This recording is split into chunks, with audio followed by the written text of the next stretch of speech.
Come. You want to sing? Yeah, come. Yearning for the beloved who is residing there in the heart center.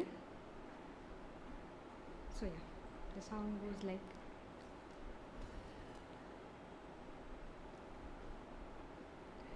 কেন মেঘ আসে হৃদয় আকাশে, কেন মেঘ আসে হৃদয় আকাশে, তোমারে দেখিতে দেয় না।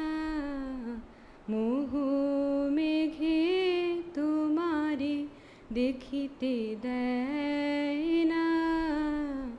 মোহ মেঘে তোমারে অন্ধ করে রাখে, তোমারে দেখিতে দেয় না। মাঝে মাঝে তব দেখা পাই, চিরদিন কেন পাই না। মাঝে মাঝে তব দেখা পাই, চিরদিন কেন পাই না। ক্ষণিক আলোকে আখির পলকে, তোমায় যবে পাই দেখিতে।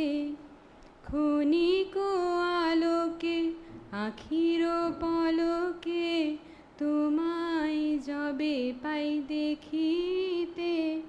ওহে ওহে হারাই হারাই সদা হয় ভয়, হারাই হারাই সদা হয় ভয়, হারাইয়া ফেলি চকিতে।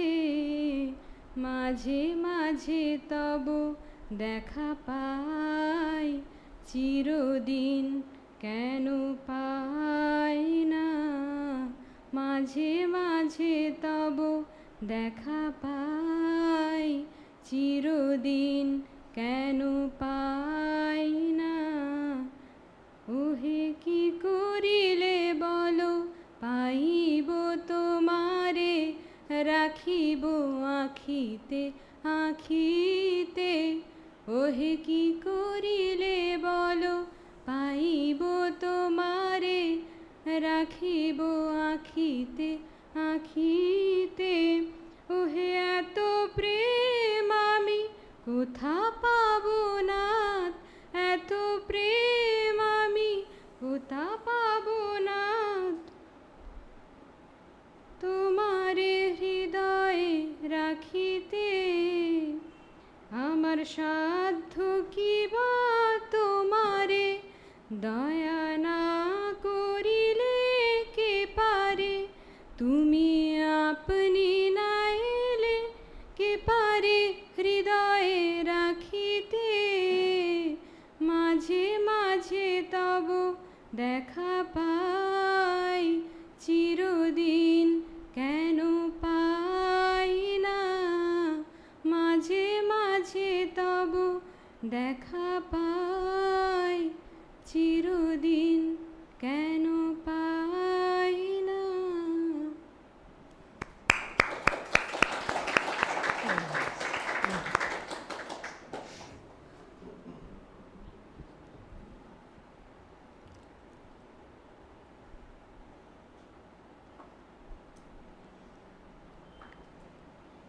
ॐ सहना भवतु, सहनौ भुनक्तु, सह वीर्यं करवावहै, तेजस्विनावधीतमस्तु मा विद्विषावहै। ॐ शान्ति शान्ति शान्तिः।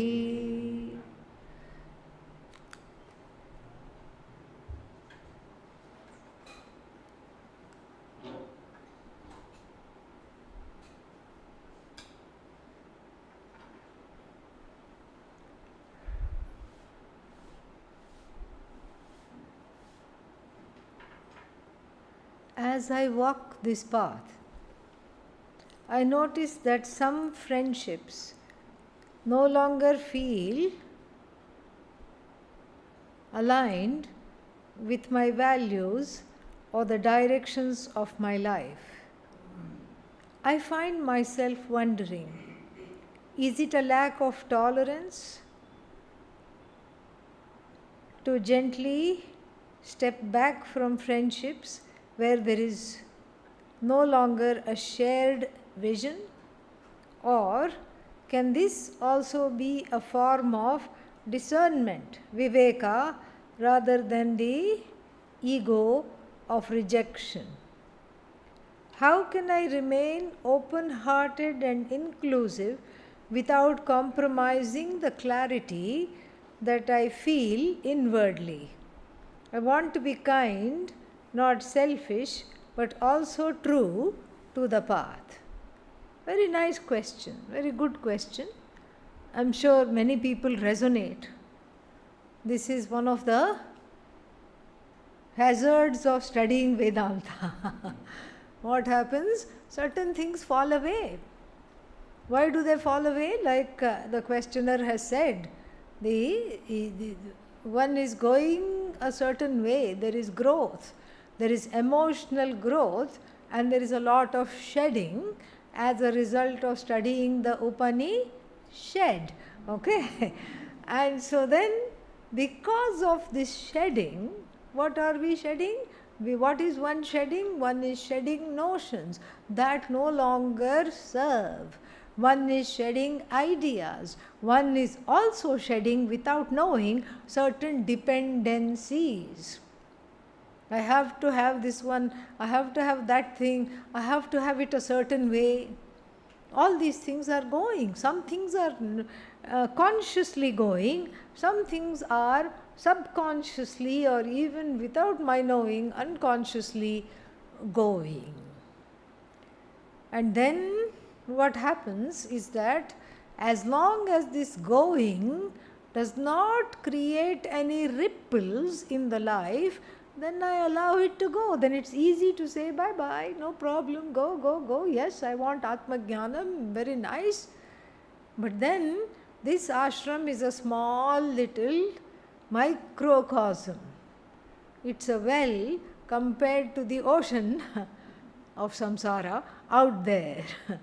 And so therefore, what happens is this: sometimes when we have this growth spurt after the study of the Bhagavad Gita, the Upanishads, then one finds that in this process of shedding certain dependencies and certain ways of being, certain people and certain friendships, relationships do not have the same meaning, do not have the same resonance anymore. First thing I would like to say is that it's a natural outcome of studying Vedanta. This is what I'd like to say. And if you tell me, why didn't you tell me the moment I joined? Because you didn't ask this question till now. Simple, that's how I would answer. If you had asked this question on the second day of when the course opened, I would have said the same thing. But in a way, after one experiences this, it strikes closer to home. See, all kinds of friendships, relationships, whatever it is that one enters into, there are two components of every relationship. One is an objective component of appreciating the person for who they are. You are kind, that is why I like you. You are giving, you are a very straightforward human being, that is why I appreciate you. You contribute so much, you are a giver, that's why I appreciate you. You are very forgiving and accommodative, that's why I appreciate you. That's why I love you, that's why I want you in my life. This is what is called the objective component of just appreciating the Ishvara-esque qualities in the person. In other words, you see Ishvara in every quality and that is what you appreciate. This is very nice. But then that the relationship or the friendship does not just stop there, does it? No, there is also a subjective component. And what is the subjective component? For this, let's just see it in the light of the objective component. The objective component, you are such a kind human being. I really appreciate you. Subjective component, therefore be kind to me.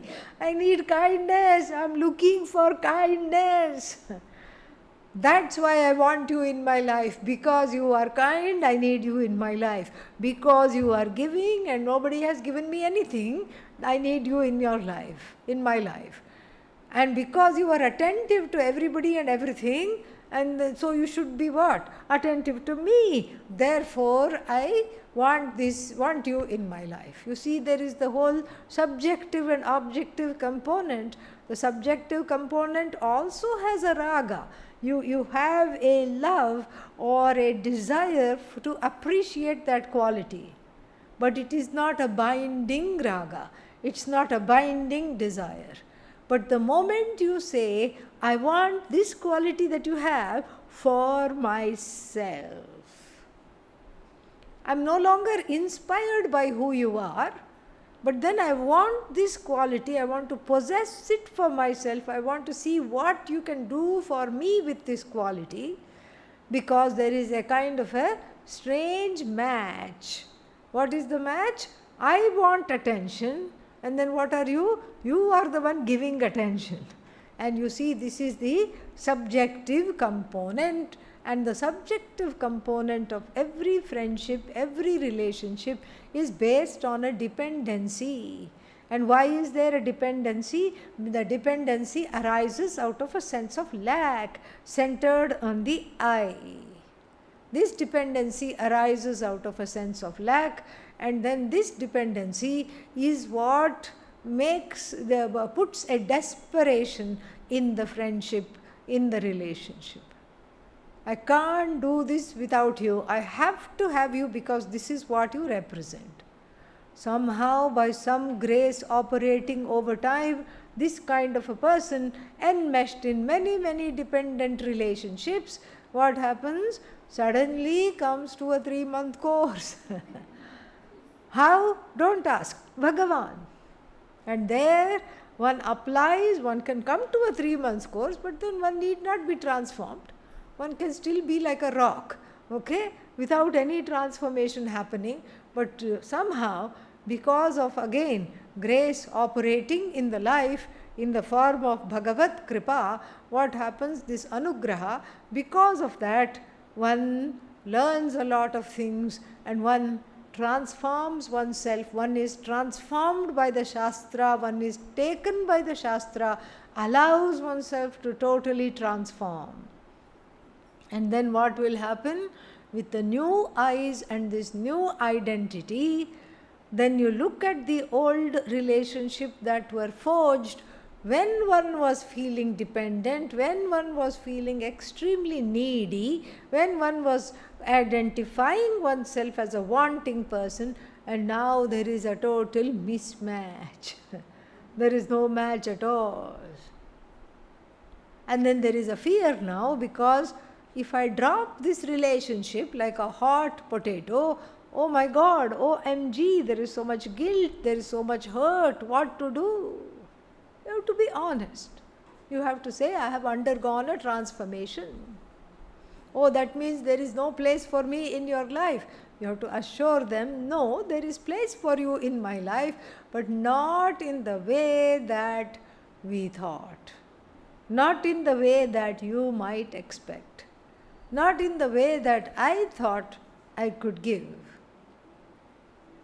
And so this is, this is not, Vedanta is not some kind of a growth in aloofness. I am a Vedantin, the head is in the clouds, I am not available for anybody, I don't need you at all, now I don't need you. 3 months ago I needed you, yes, and I have used you nicely, but now what?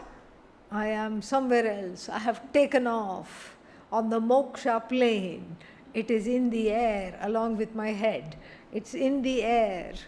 I don't look, I know I don't look anywhere. If I look anywhere, it is looking down upon you, looking down upon everything, condescending and aloof. The Vedantin is not. It's the opposite of that. The one who is calling themselves somebody on this path, the Vedantin is kind, is clear. And that growing clarity is protected by renunciation. Tena tyaktena bhunjithaha. The Ishavasya Upanishad is going to tell when in the September course. And so this is, so it is going to tell. Protect the self through renunciation of everything. What is the connection between protecting the self? Because if you don't renounce, then what happens is that the self gets enmeshed in a lot of dependencies and does not know itself as free, whole, limitless. So therefore, the one of knowledge, the person who has this burgeoning knowledge, the more one knows, I do not know anything. Vidya Vinaya Sampanne, the same Bhagavad Gita is going to tell us later. Brahmane Gavihastini Shunichaiva Shvapake cha Panditaha Samadarshinaha. This whole Samatvam, equanimity, is a very big topic in the Bhagavad Gita. So the more one knows, the more one is humble. You don't have to show off. You don't have to show off, oh, I'm better than you. I'm older than you. What else? I'm your superior. I'm your supervisor. I'm your boss. I'm your senior. There is no pressure to show off. You just be, that's all. There's nothing to show off. In fact, there's really nothing to talk also. Don't ask me then why are you continuing to talk? You asked a question, I'm just answering. There's not much else to say really. And so therefore, Vidya Vinaya Sampanne, if you are Vidya Sampanna, if you are endowed with the knowledge of Brahman, then you are also Vinaya Sampanna, endowed with humility. And then with regard to, and there is an equanimity with regard to certain things. First, the auspicious things are talked about. Brahmana. Brahmana means harmless person, somebody who lives off of alms. So with the Brahmana or somebody who is studying Brahma Vidya, also Brahmana, then you can afford to be kind and gentle and generous. Oh yes, accommodative, wonderful. Gavi, with regard to the cow. The cow again is just not harmful at all.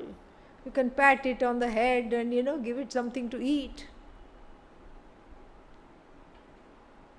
One visitor to the ashram called me today and said, I'm coming and I'm bringing food for the cows.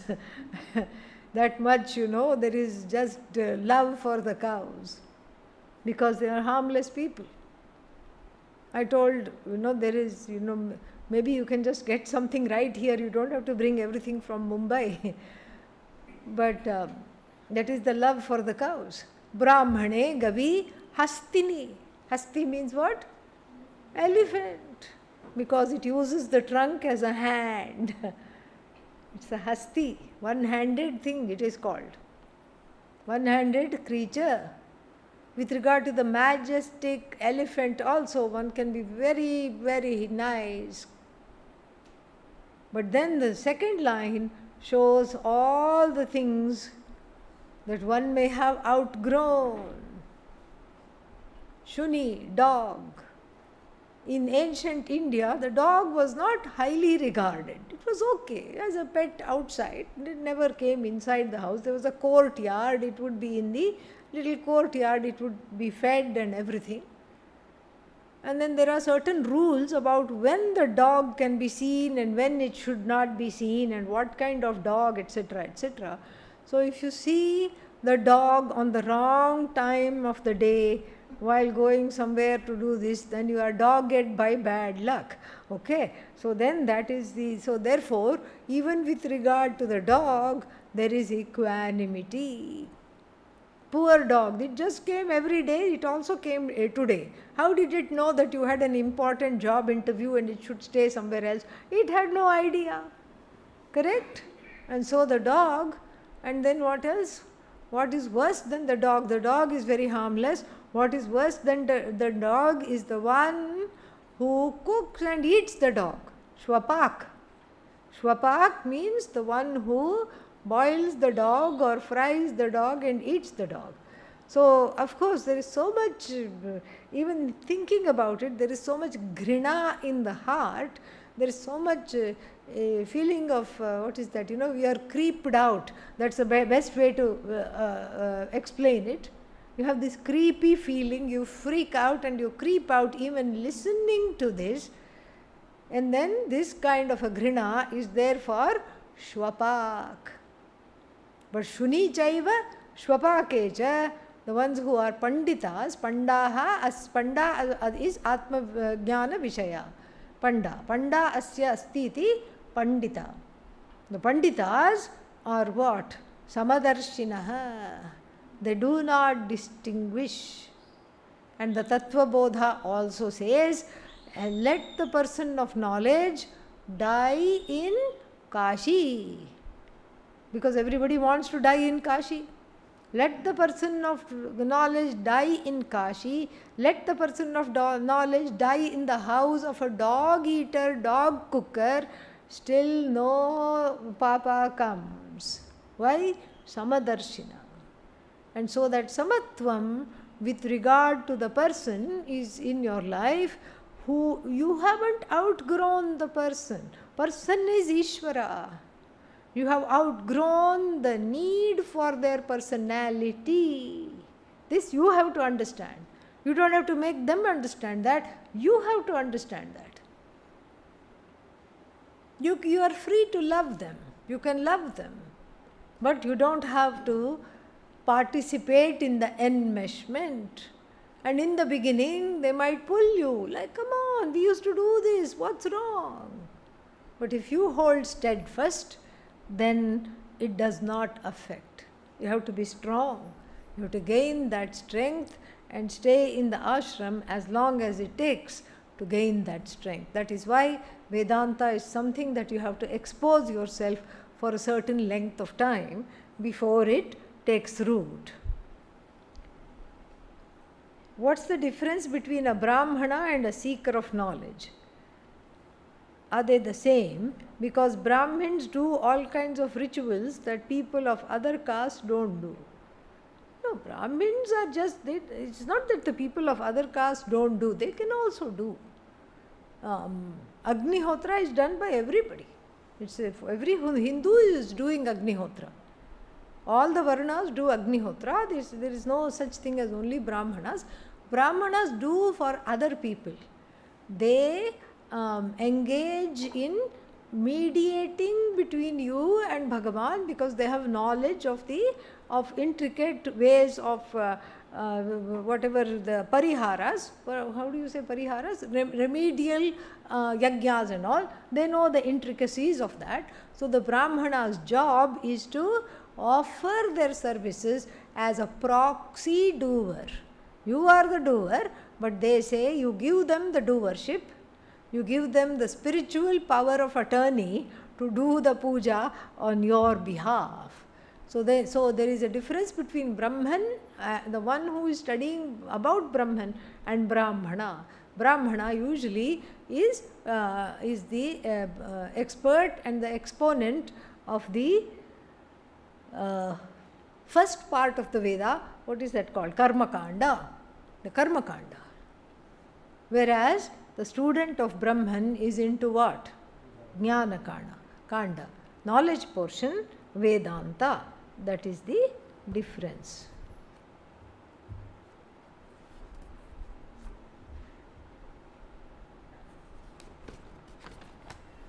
As I understand from the lectures, All sadhanas bring in only momental effect, and once I drop the sadhanas, the bad habits come back. Isn't Shravanam, Mananam, Nididhyasanam also sadhana? If Vedanta study brings lasting results as opposed to other practices, then why even very advanced Vedantins keep studying and contemplating on it? Yeah, that shows how much baggage there is. Ah.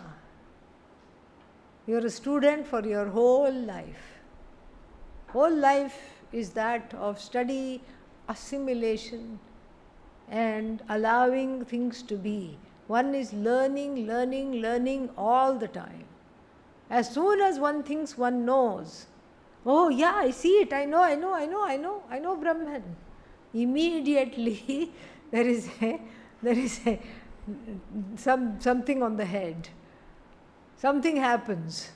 And you feel so small. Oh my God, what did I do? Why did I do this? How could I do this? I'm a Vedantin. Why did I say this?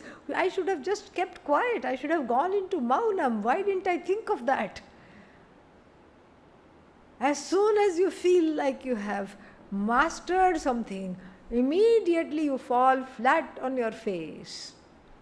And this is the way one becomes very humble. The more you know, what do you know? You know how much you don't know, really. And so, there is a joy in this study that is not there in other branches, because in other branches of knowledge, you keep studying, and it branches out, there is no end. This is the only study that has an end. In other branches of knowledge, from KG to PhD, kindergarten to doctorate, you can go. And then what is that? Postdoc and this and that. You keep doing something or the other all the time. It's never over. Then you write your PhD thesis. For 5 minutes you are happy. And then what? Because you are happy because your PhD thesis is a hit. What does that mean? Soon it will be hit by another PhD thesis. That's why it's a hit. Okay? That is the definition of a hit. You bring it out as a book, and then the other person also, poor fellow, he or she also has to have their PhD. How will they get their PhD? By criticizing your PhD. That is their PhD. This is how it keeps going. So the world of ideas, the world of notions, etc., keeps itself going. Only in Vedanta you can say Tushtoham, I am satisfied. Santushtoham. Anandoham. You can say that fully, because even though it's a paradox, even though the subject matter is limitless, that limitlessness being yourself, you can understand it. You don't have to be an infinite seeker if you brand yourself as the seeker of the infinite. The quest is finite. And so, when you are in this vast sea of knowledge, you just revel. Yes, Shravana, Manana, Nididhyasana is also a sadhana, but it is Shravanam is the mukhya sadhana for this knowledge. Others are auxiliary sadhanas.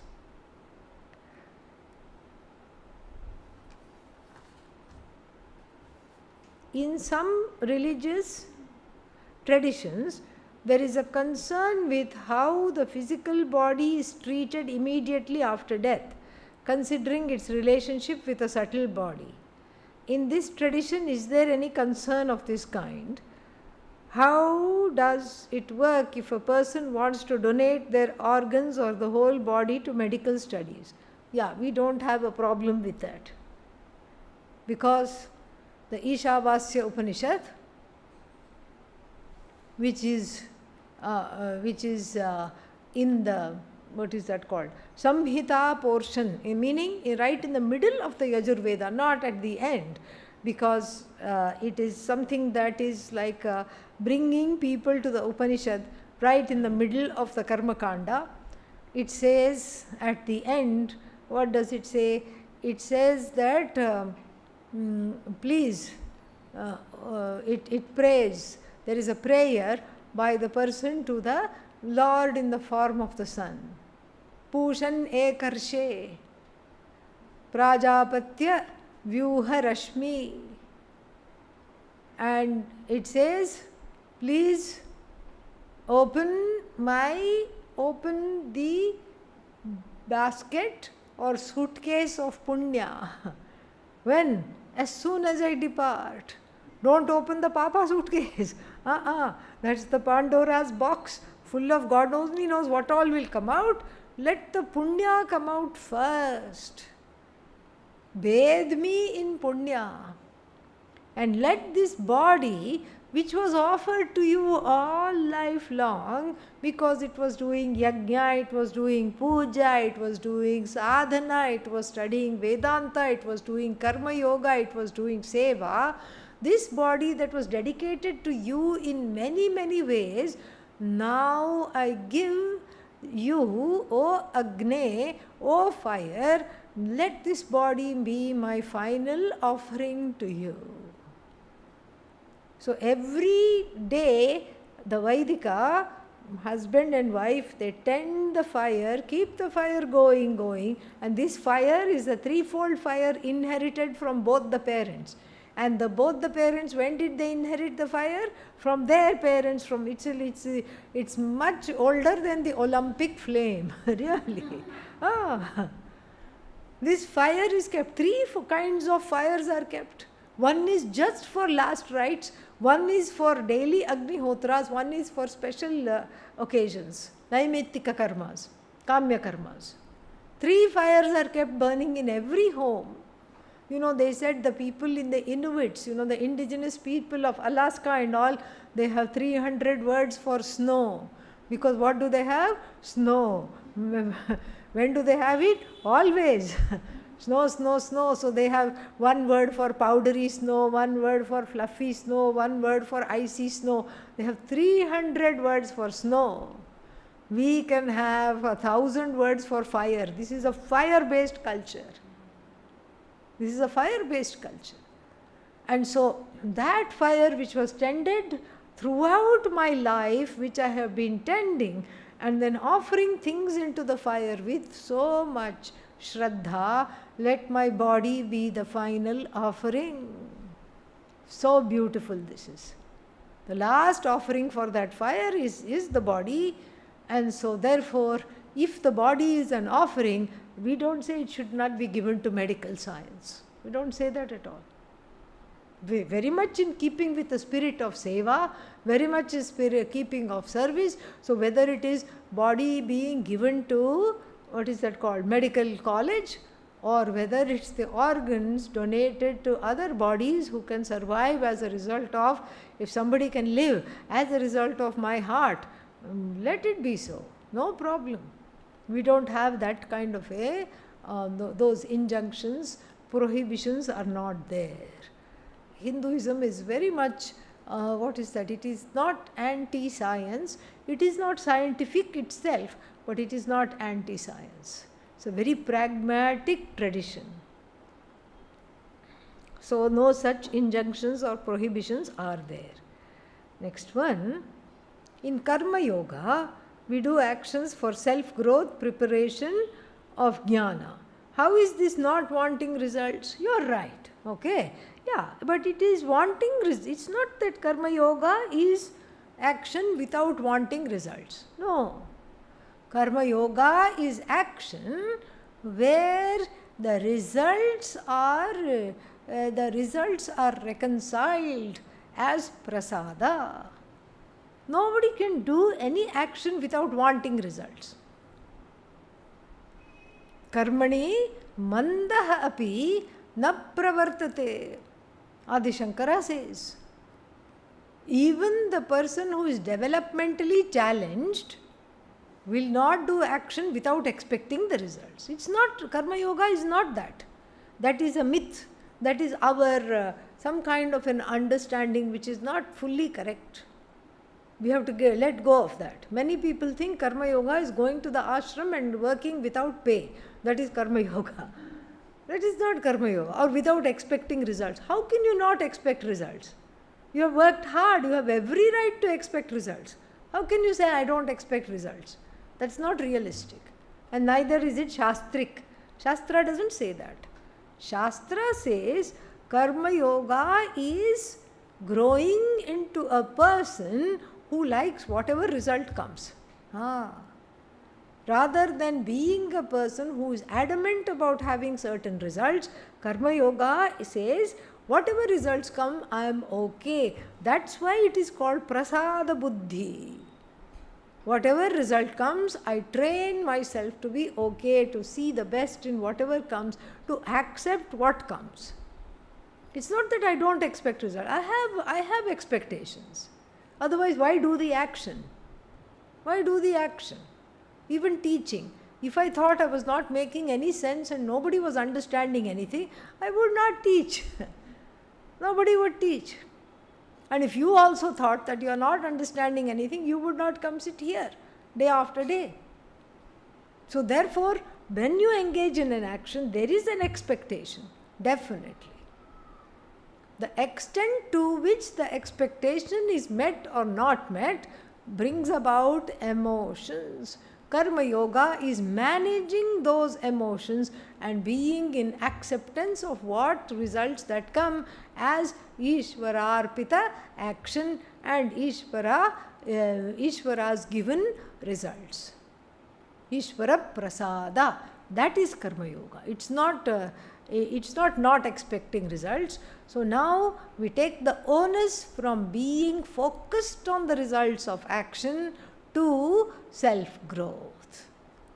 In fact, it's like taking the candy out of the hand of the baby and giving it a teddy bear. Why? Because you don't want the baby to have a sugar high so that you don't need to lose your sleep. That's why. So this is why, this is how it is. You're replacing the terrible addiction to the result of action. You're replacing that addiction with the desire for self-growth, deliberately. It's very, very good. It's very clever to do that. Then part 2, I understand I am not the agent of the results of action, but I don't understand how I am not the doer since I have free will. How free is your will? That is my question to you. The will is not really free. Even though we say free will, it has become one with the raga dveshas. The raga dveshas have trapped, abducted, hijacked the will and enslaved the will to do their bidding. Oh, this is true of everybody? Alas, yes. Until one comes to Vedanta, this is true of everybody. The will is not free. You think you are doing something freely, but actually there is an addiction behind it. There is some desire for dependency, for self-approval by somebody else, validation by somebody else, appreciation by somebody else. Most of the action are done because of that. I want somebody to see. I want somebody to notice. I want somebody to attend to me. And I want somebody to appreciate me. I want some accolades. I want my name to come in the paper. I want to Google myself and see how many hits I have. These are all the things. These are all the expectations that are there, and then the will is not really free. Karma pravrittihi kamasyat pravartakatvat, Adi Shankara says in the Taittiriya Upanishad. Karma pravrittihi, the pravritti, the engagement, the desire to engage in the action, the impetus to engage in the action is given by what? Kama, desire. Raga, dvesha. Why? Pravartakatvat, because they have the ability, they have the kind of, what is that called? Pushing nature. They push you to action. The desire doesn't rest. It pushes you to action, and you think you're doing something freely. You are not. There's only two occasions where the will is truly free. A, in prayer. B, when you are doing a seva, reaching out action. More than the seva, in prayer it is free. Because no matter how desperate a person is, the person need not pray. That they chose prayer means the what is that? The cliched ways of reacting to stress, reacting to fearful, tearful situations has been overridden by choosing to pray. So in prayer the will is free, and in reaching out actions, seva, dana, dharma, all these things, the will is free. Otherwise it's not a free will. There is no free will at all. And so therefore you are, how am I not the doer? Because you think you are doing, you think you are the agent of action, but the action has many, many components. First you need the buddhi to do something. Did you make your own buddhi? Say no, so we can move on. Yeah. Don't sit there and act as though there is no buddhi. Yeah. Did you make your own buddhi? No. Did you make your own, all the ideas? No, they came. The creative ideas have come. Buddhi has come. Buddhi, which is housing those creative ideas, has been given. Karmendriyas did you make? No. Jnanendriyas did you make? No. What are you, tell me, the agent of other than confusion? What are you the agent of? What can you produce other than confusion? If you look at it like this, you just see this vast universe which is running not because of you, it's running despite you. In spite of you, it is running properly. Yeah, in spite of you putting, blocks everywhere. We are all putting blocks in Ishvara's plan, in Ishvara's flow, in Ishvara's agenda. Somebody is consuming too much, some countries. Other countries are just not having this thing. Certain areas, they are hoarding the water and not giving it to the neighboring places, as though it is privatized. Beaches are privatized, and you can buy a mountain. I did not know this at all. I thought this is so funny. I thought it was a joke. They invited me to Satsang in somebody's house, and then somebody offered to drive me, and then we are going, and where is this house? And I didn't know where. This was just very difficult to understand. Where is this house? We kept circling this mountain. We didn't know this little hillock, and then kept circling it, not finding whatever that number was. Other houses were there. Then finally we saw a car, and then I said we should, it was parked there, it looks like somebody, the driver was there, and then it turned out to be the host of the satsang. We thought you might not find the place. So we were parked here to escort you up. I said, up where? Where up? This whole mountain, you see? I said, yeah, it's huge. This all belongs to us, which we bought it recently. I said, what? This is not like a pair of shoes that you buy recently. What do you mean you bought this mountain? Yes, we bought this mountain recently. And then they took us, going round like this. And this magnificent house studded with the semi-precious stones. The walls were all studded with semi-precious stones. And then I was talking about it somewhere else, and they said, "Ayyo, why didn't you pluck a few things for us? Just go stand near the wall and pluck a few things." Yeah, crystals were coming out of the walls. It was quite something. So we put all kinds of badhas, pratibandhas in Ishvara's agenda, all because of not knowing this.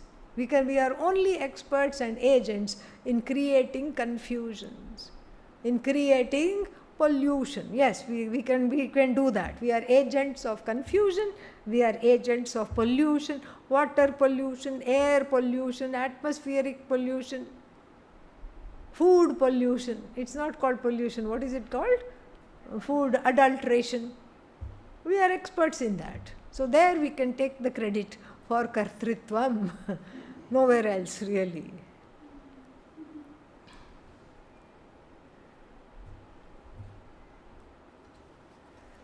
In the expression Sat Chit Ananda, what does Ananda signify? Is it a state that transcends Sukha Dukkha as one gradually disidentifies from the body mind sense complex. Ananda signifies limitlessness.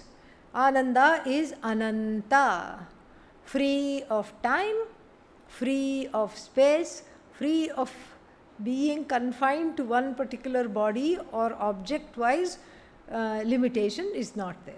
Ananda means limitlessness. And what is this limitlessness? This limitlessness has to be happiness. Because what is it that one is searching for? Happiness. When? Day before yesterday. So one is wanting this happiness. Right now one is searching for this happiness. And so this happiness is what? That is my nature already. It is not that you transcend everything. And then what? Oh, what are you? Why are you like this? I have studied Vedanta. Oh, really? And then what are you now? Satchidananda. That means what? I have transcended Sukha and Dukkha. It's not like that. That is stoicism, okay? It is not being stoic. It is being alive to the realities and seeing everything as an extension of yourself and enjoying everything as an extension of yourself. That is Ananda. We know it. We know this Ananda as ice cream Ananda, cake Ananda, joke Ananda, what else? Rain Ananda. We know it in small topic connected Anandas, topic specific Anandas. In Satchidananda, you remove the topics. What is there? Ananda. That is what? That is how it is. Oh, there is one more in the. Oh, that is the old one. Okay. Next one. If prayers are actions, can unwanted vrittis also become action even if they are not physically or verbally put into action? No, thank God. Yeah, unwanted thoughts, sometimes anger comes. And the wish is what? I wish I could bash this person up. Yeah. If you start getting papa each time you bash somebody up, then there would be no this thing. You have to first understand the definition of karma. What is karma? It is not chalanatmakam karma. Wherever there is movement, it is not called karma. Wind also blows. Is it karma? No. For something to be called karma, there has to be free will. And that will has to be engaged in an act. The thought does not count. In dream also, you can just dream of strangling somebody because you are frustrated with them in the waking time. In the dream time, you took this opportunity to strangle them nicely. And then what? Do you wake up and go to jail? No. So vrittis, dreams don't have consequences, but at the same time, Panchadashikara, what's his name? Swaminiji says in the 4th chapter, he says there should be no manorajya. Don't give into manorajya. Manorajya means this kind of repeating vrittis. When they start coming, it is your duty to interrupt them. We will see very shortly in the Bhagavad Gita, what will we see? Dhyayato vishayam pumsah sangahateshu upajayate. Sangat sanjayate kamah kamat krodhah abhijayate. Dhyayatah, for this person who is meditating. Oh, meditating, very nice. No, upon meditating, upon throttling somebody else. Okay, yeah. Meditating upon very deeply, how can I strangle this person? This kind of thought. It's vritti. You can say it's harmless. I am not really strangling this person. What is your problem? It is my private thought. You keep away from my thought world. I have every right to my thought world, and if I want to strangle you in my thought, let me do that happily. Why are you coming in my way?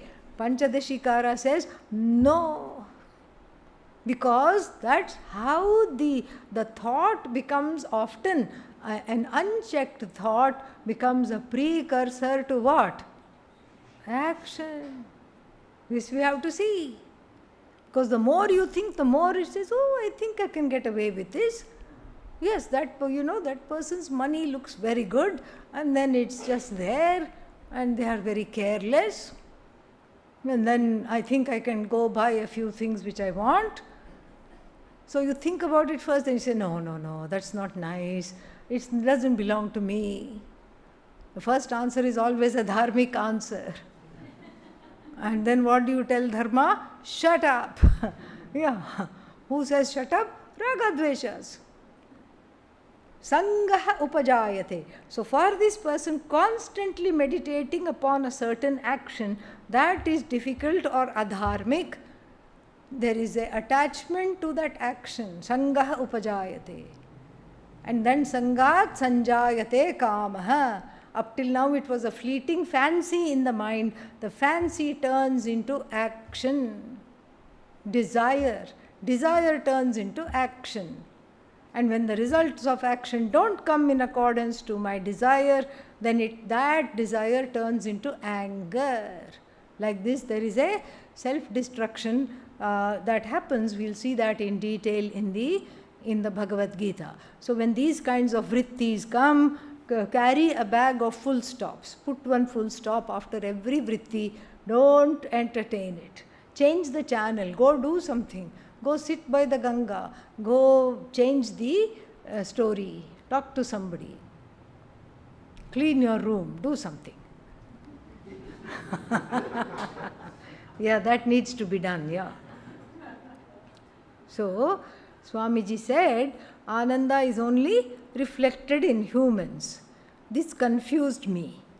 Reflected means, you see, everybody is Satchidananda. Everything is Satchidananda. Even a rock is Satchidananda. In the rock, there is no Sukshma Sharira. The rock cannot say, you know what, I rock. It cannot say that. It cannot say that. Rock is also Satchidananda. You are also Satchidananda. And then what? That little thing that goes like that, worm, earthworm, rainworm, that is also what? Satchidananda. But the Sukshma Sharira of that particular Jantu, or in fact of all the creatures, is such that it is programmed. It is programmed to just do a few things, to recognize the same species for the sake of propagation of the species, to recognize predators for the sake of self-protection. That's all it knows. And it knows how to forage for food.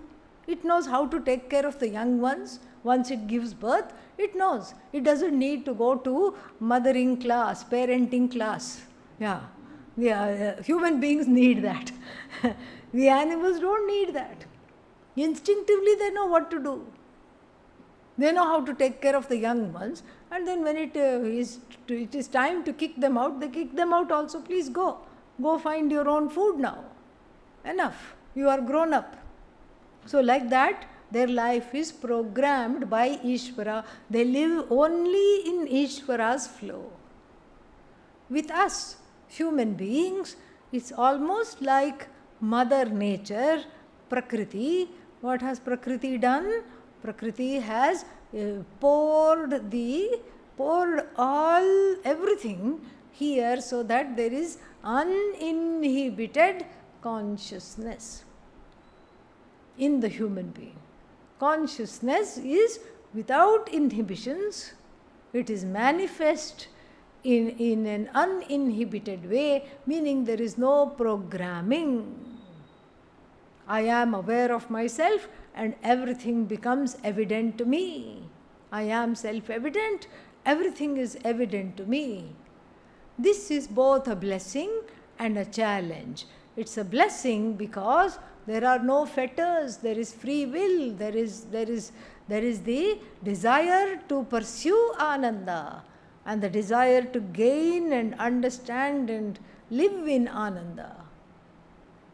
And what is the challenge? If I don't address this desire, I am miserable. There is a lot of, I am free enough to have various complexes centered on myself. That is the whole thing. Okay?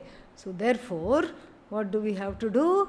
We have to study so that this Ananda, which is what? Which is a little bit there, because one is sitting at the bottom of the table, which has a big feast on the table, and what am I? A little doggy sitting at the bottom of the table waiting for somebody to throw the scraps. From there, after I study Vedanta, I have a seat at the table. I see that the whole feast is what? Just for me. That is what the idea is. I hope that was clear.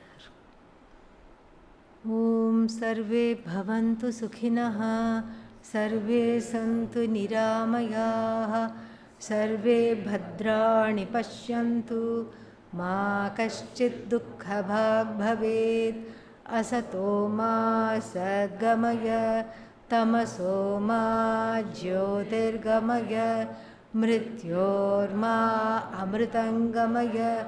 Om Purnamadav Purnamidam Purnat Purnamudachyate Purnasya Purnamadaya Purnamevavashishyate. Om Shanti Shanti Shanti. Harihi Om Shri Gurubhyo Namaha. Hari